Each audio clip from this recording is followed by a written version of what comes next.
Alors j'écoutais quelqu'un qui parlait du féminin, fameux, on dit aviateur, aviatrice, instituteur, institutrice. Mais c'est une erreur.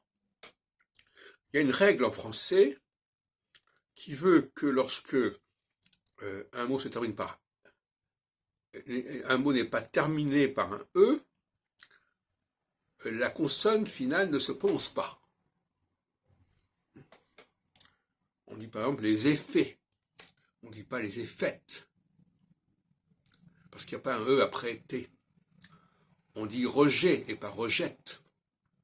En revanche, on dit 7 au lieu de C. Normalement, la règle voudrait que SEPT, le PT ne s'entende pas et on dit c'est uniquement C. Ça n'est pas respecté. En tout cas, le barbarisme du tris, je ne sais pas qui a inventé ça, de mettre tris pour féminiser le teur, instituteur, institutrice, il faut absolument arrêter ça.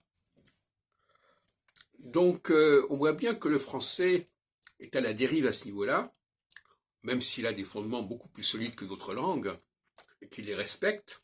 Mais dans ce cas précis, c'est un mauvais exemple parce que justement, on est dans cette période où on veut féminiser les mots, c'est une bonne chose. On dit par exemple écrivaine, écrivain. Là, c'est parfait. Écrivain, il y a la diphtongue qui est respectée.